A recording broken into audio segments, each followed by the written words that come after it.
বন্ধুরা, আমি এখন দাঁড়িয়ে আছি পাবনা জেলা সাতিয়া থানা সাতিয়াতুর চিনাখরা রোডের মাঝামাঝি অবস্থান।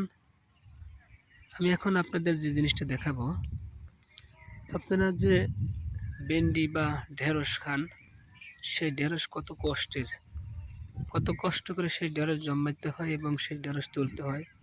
আপনারা জানেন কি না, এই ঢেঁড়স তুলতে গিয়ে কিন্তু অনেকের হাতের কবজিগুলো নষ্ট হয়ে যায়। এই কবজিগুলো এগুলো নষ্ট হয়ে যায়।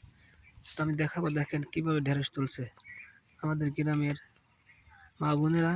কষ্ট করে ঢেঁড়স তুলে আমি ঝুম করে দেখাবো আপনাদের, একটু দেখেন।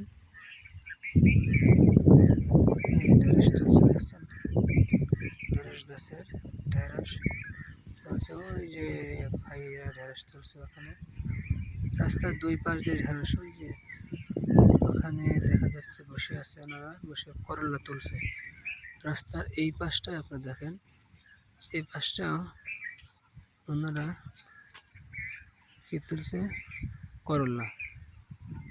ওনারাও করলা তুলছে, দেখেন দেখা যাচ্ছে। এই যে করলা তুলে দিতে হয় হাত দিয়ে, হাতায় হাতায়, নাহলে করলা কোথায় আছে বোঝা যায় না।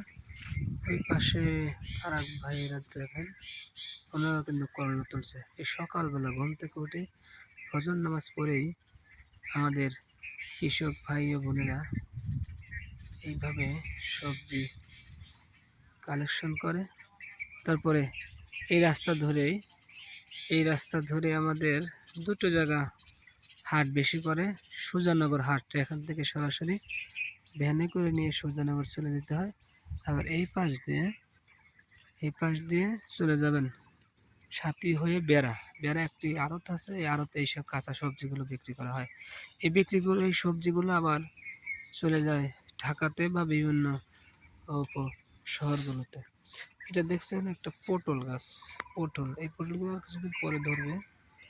এইভাবে পটলগুলো আসলে উপরে ধরে। আমি কোনো একদিন আবার সুন্দর করে দেখাবো যে পটল কীভাবে ধরে এবং কোথায় ধরে, অন্যান্য সবজি কোথায় ধরে। ধন্যবাদ।